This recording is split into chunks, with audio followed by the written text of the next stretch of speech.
Honorable Advisor, Honorable Member of Parliament, Honorable MLAs, जनाब chief secretary साहब, additional chief secretary साहब, state government के यहाँ तमाम सीनियर अफसरान, सिविल सोसाइटी के ऑनरेबल मेंबरान, आप सबको मेरे तरफ से अस्सलाम वालेकुम, आदाब और सत श्री अकाल।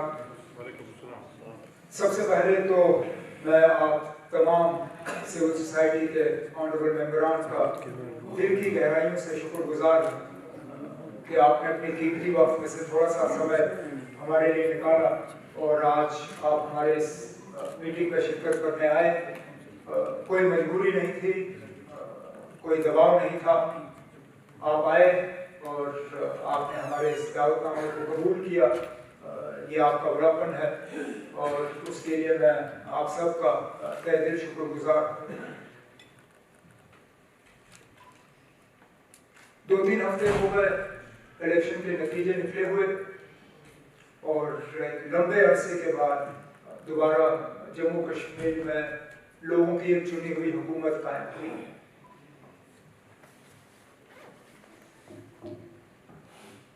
ये एक नया सिलसिला है हमारे लिए।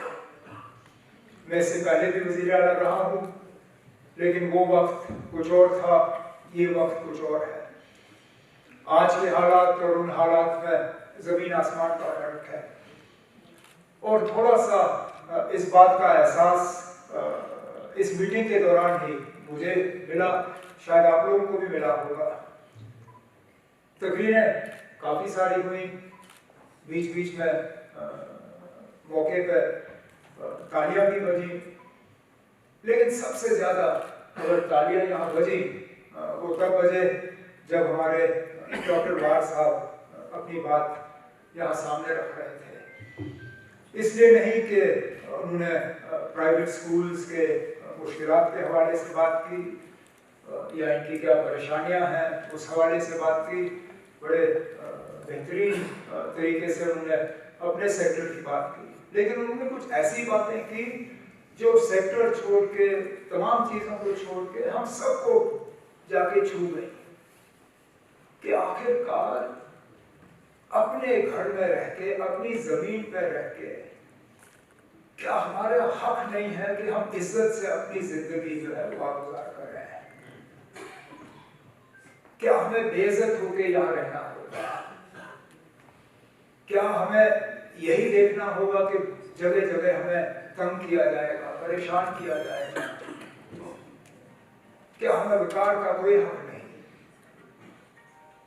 और मैं इसी बात पे अपनी जो है छोटी सी इसमें इंटरवेंशन में शुरू करना चाहता था कि हमें बाकी सब चीजें वो हमें मिल जाएंगी, चाहे वो बिजली हो, सड़क हो, पानी हो, रोजगार हो, फ्रूट मंडी में दुकानें हो, लेकिन अगर हम इज्जत से नहीं रह सकते, अगर हमारी आइडेंटिटी की इज्जत नहीं, तो फिर ये सब चीजें जो है ये बेमायने हैं। They have no meaning whatsoever। तो इसलिए मैं आप सबको ये यकीन दिलाना चाहता हूँ कि हम बाकी चीजों के लिए लड़ेंगे, लेकिन सबसे ज्यादा मैं चाहता हूँ कि हमारी इज्जत दोबारा बहाल हो, बहाल हो। हमें अपने जमीन पे अपना हक हो, अपने रोजगार पे अपना हक हो, हमारी रिसोर्सेज जो हैं उस पे पहला हक हमारा होना चाहिए, फिर दूसरों का। तब जाके हम कह सकेंगे कि वाकई इस मुल्क के हम हुकूमत के कानून बनाने की हिम्मत नहीं थी, लेकिन अब हम हुकूमत में आए, हम फ्रीडम ऑफ स्पीच की बात करेंगे तो फिर भी हमारे ही कानून बनेंगे। लेकिन जमहूरियत है और होना भी यही चाहिए। यहाँ पे जिन इंस्टीट्यूशंस की हम बात करें, चाहे वो प्रेस की हो, चाहे जुडिशरी और हमारे जो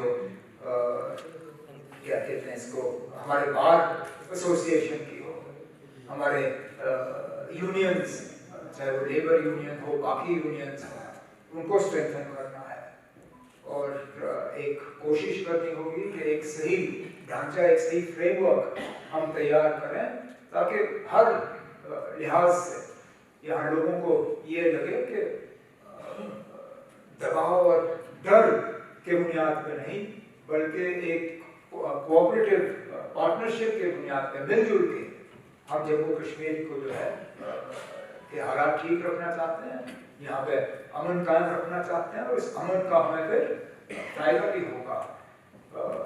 मरकज़ की तरफ से मैं हाल ही में वज़ीर आज़म साहब और सीनियर मिनिस्टरों से मिला हूँ। मुझे बार बार इस बात का यकीन दिलाया गया है कि जम्मू कश्मीर के लिए जो है जो भी बेहतर होगा जम्मू कश्मीर की तरक्की के लिए, वहाँ पे मरकज़ की पूरी मदद जो है वो हमें हासिल होगी। हमें भी अपने पैरों पर खड़े होने की कोशिश करनी होगी। खुर्शीद गनाई साहब ने सही कहा कि हमें हर चीज़ में सरकार की मदद और इन चीज़ों की जो है हमें इन चीज़ों को ढूंढना नहीं चाहिए, लेकिन शायद वो दिन अभी आया नहीं। हम वहाँ पे पहुँचे नहीं हैं जहाँ पे हम खड़े होकर ये कह सकें कि अब हमें हैंड होल्डिंग की ज़रूरत नहीं है, चाहे वो इंडस्ट्री हो, हॉर्टिकल्चर हो, टूरिज्म हो या बेसिक बिजली, सड़क, पानी। हम वहाँ तक अभी पहुँचे नहीं हैं, लेकिन उम्मीद करते हैं कि हम वहाँ पे पहुँच पाएंगे जहाँ पे शायद कल को हम हुकूमत से कह सकें कि बहुत बहुत शुक्रिया, आपने यहाँ तक हमारा हाथ पकड़ा है, लेकिन अब हम इस काबिल हैं कि हम अपने अपने कदमों पे जो है खड़े होकर चल पाएंगे।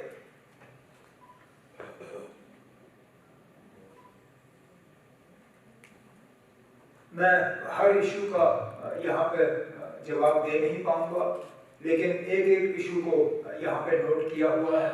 मैं आपको ये यकीन जरूर दूंगा कि जब अगली बार हम मुलाकात करेंगे तो जिन जिन पॉइंट्स को यहाँ पे सामने लाया गया है, एक एक का हम आपको एक्शन टेकर जो है रिपोर्ट आपके सामने रखेंगे, ताकि आपको भी इस बात का एहसास हो कि हमने आपका वक्त किया है और इन मीटिंगों का हमें फ़ायदा ज़रूर हुआ है।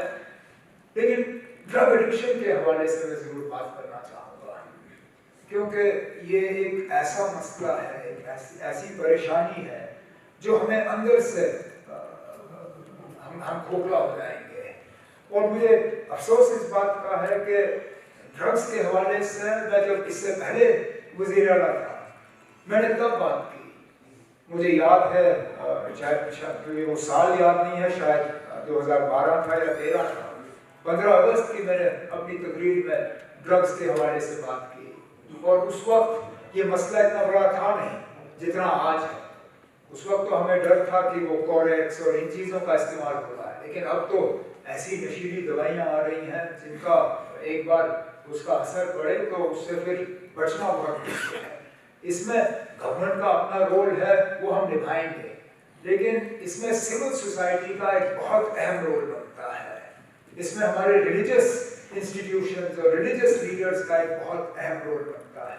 और मैं चाहूँगा कि जहाँ जहाँ आपका असर रसूख हो, जहाँ आपको लगता है कि थोड़ा बहुत आप इस बीमारी में इसको कम करने में आप हमारी मदद कर सकोगे, मैं हाथ जोड़ के आपसे ये मदद मांग रहा हूँ, ताकि हम अपने आने वाले नस्ल को जो है बचा पाएँ।